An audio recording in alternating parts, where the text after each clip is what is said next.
बिस्मिल्लाहिर्रहमानिर्रहीम। मोहम्मद इस्माइल प्रॉपर्टी नामा के प्लेटफॉर्म से आज आपकी खिदमत में हाज़िर हूँ। इलेक्शन की बात हो रही है, चूँकि प्रॉपर्टी की मेरी फील्ड है, मैं इस पर बात करूँगा कि इलेक्शन से पहले प्रॉपर्टी के ऊपर क्या असरात पड़ेंगे और इलेक्शन के बाद इसके क्या असरात हैं। राइट नाउ तो अगर पाकिस्तान के अंदर हम रियल स्टेट मार्केट की बात करें तो इलेक्शन से पहले तो पाकिस्तान के अंदर तमाम रियल स्टेट सेक्टर्स के प्रॉपर्टी के हालात काफ़ी ख़राब हैं, यानी कि इसमें इन्वेस्टर हाथ नहीं डाल रहा। उसमें एक वजह तो ये है कि पाकिस्तान के अंदर जो पॉलिटिकल इंस्टेबिलिटी है उसकी वजह से इस टाइम राइट नाउ मार्केट बहुत ज़्यादा ख़राब है और जो लोग हैं वो पैनिक सेलिंग कर रहे हैं, यानी कि चीज़ें गुस्से में आके या हौसला हार के या पैसों की ज़रूरत की वजह से अर्जेंट बेचना चाह रहे हैं, जिसकी वजह से उनको प्रॉपर्टी में नुकसान हो रहा है। लेकिन ये पाकिस्तान के अंदर हमेशा आप ये देखेंगे जब भी इलेक्शन आते हैं तो इलेक्शन से पहले ख़ास तौर पर इंटर्म जो गवर्नमेंट होती है इसमें कोई बड़ी पॉलिसीज़ या बड़े डिसीजन मेकिंग नहीं हो सकती, क्योंकि उनके पास इख्तियार नहीं होता,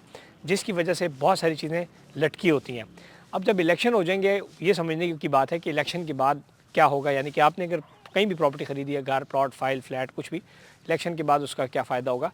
इलेक्शन के बाद बेसिकली होने ये जा रहा है कि सबसे पहले तो आपकी एक इलेक्टेड गवर्नमेंट आती है 5 साल के लिए। उस गवर्नमेंट को पता है अगर हमने काम किया तो हमें वोट पड़ेगा। इंटरिम गवर्नमेंट का तो वो तो वोट के लिए नहीं आती, इसलिए वो काम करें या ना करें उनको कोई फ़र्क नहीं पड़ता।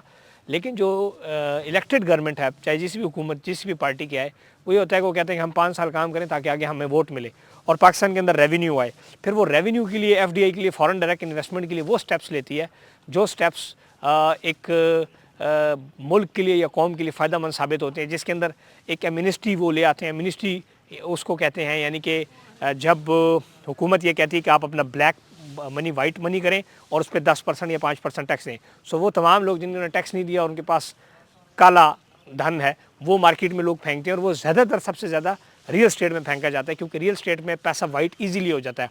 अब 1 करोड़ रुपए की तो इजीली बंदा, अब गाड़ियाँ कितनी रख लेगा, गाड़ियाँ तो नहीं ले सकता ना। अगर किसी पर 40 करोड़ है तो 40 करोड़ की गाड़ी नहीं लेगा वो, बल्कि 40 करोड़ के 2 प्लॉट ले लेगा, 40 करोड़ की कुछ कनालों की ज़मीन ले लेगा। सो इस तरह पैसा जब वाइट होता है तो उसके लिए जब मार्केट के अंदर ब्लैक मनी आती है, मिनिस्ट्री से वाइट हो जाती है, जिस तरह खान साहब के दौर में हुआ, उससे मार्केट पॉजिटिव हो जाती है। ये IMF की पॉलिसीज़ के ख़िलाफ़ है, लेकिन अब देखते हैं पाकिस्तान के अंदर क्या होता है, क्या ये मिनिस्ट्री आती है नहीं आती, लेकिन उम्मीद है कि मिनिस्ट्री आएगी रियल स्टेट के लिए। दूसरी बात यह है कि रियल स्टेट जिस तरह टैक्सेस इस टाइम इंटर्म गवर्नमेंट के अंदर बहुत ज़्यादा बढ़ाए गए हैं, इस सर्कल को, रियल स्टेट को चलने के लिए ये टैक्स भी कम हो जाएंगे और कंस्ट्रक्शन के ऊपर कोई एमनिस्ट्री आ सकती है। जैसे पहले था कि जो लोग कंस्ट्रक्शन में पैसा लगा रहे हैं उसके ऊपर टैक्स माफ़ हो गया। इस तरह जितनी ज़्यादा पॉलिसीज़ जो इलेक्टेड गवर्नमेंट लेके आएगी, आपने देखा जितनी भी इलेक्टेड गवर्नमेंट है, चाहे खान की गवर्नमेंट थी, चाहे जरदारी की गवर्नमेंट थी, मुशर्रफ दौर में सबसे ज़्यादा प्रॉपर्टी उठी, चाहे नून थी या जो भी था, रियल स्टेट को कोई फ़र्क नहीं पड़ता। रियल स्टेट के लिए 2-3 बड़ी पॉलिसियाँ जब भी आती हैं रियल स्टेट ऊपर चली जाती है। उसकी वजह यह है कि पाकिस्तान के अंदर ज़्यादातर लोग रियल स्टेट में इन्वेस्ट करते हैं। अगर आप कहीं पे बिजनेसमैन हैं, आप भी पैसा प्लॉट में लगा रहे हैं। अगर आप कहीं पर क्या कहते हैं, हर शोबे से ताल्लुक़ रखने वाले लोग, अगर कोई पुलिस अफसर है उसका भी वो भी प्लॉट लेने का ख्वाहिशमंद है, अगर कोई गरीब है, अमीर है, हर बंदा सोनार है, वो भी ज़मीन में पैसा लगा रहा है। सो ज़मीनों के अंदर लोग पैसा लगाते हैं, जिसकी वजह से लोगों को बहुत ज़्यादा डिमांड जो है वो प्रॉपर्टी की बढ़ती है और जब डिमांड बढ़ेगी तो रेट बेहतर हो जाएंगे। सो इसलिए एक पॉजिटिव उम्मीद है पाकिस्तान के अंदर रियल स्टेट के हवाले से कि जैसे ही इलेक्शन होंगे बहुत सारी चीज़ें, उसकी वजह यह है कि एक ये जो अलाइड इंडस्ट्री है, और फॉर एग्जांपल ये घर जो है या कोई भी घर बन रहा है, कंस्ट्रक्शन हो रही है, इस घर के साथ 40 अलाइड इंडस्ट्रीज़ लिंक हैं। इसलिए रियल स्टेट को फ़रोग देगी हुकूमत, क्योंकि सरिये का काम तब चलेगा जब कंस्ट्रक्शन होगी, घर में ईंटें तब चलेंगी, भट्टे तब चलेंगे, लकड़ी का काम, स्टील का काम तब चलेगा जब घर बनेगा, कंस्ट्रक्शन होगी, और कंस्ट्रक्शन एक रियल स्टेट की फील्ड है। सो इलेक्शन के बाद बहुत सारी चीज़ें बेहतर हो जाएंगी। वो लोग जिन्होंने अभी तक प्रॉपर्टीज़ नहीं ख़रीदी, उनके लिए ये एक अच्छा मौका है कि इस टाइम प्रॉपर्टी उनको डेप्रिसिएटेड, यानी कि लाख रुपए की चीज़, यानी कि 100 रुपये की चीज़ उनको 80 रुपये में मिलती है।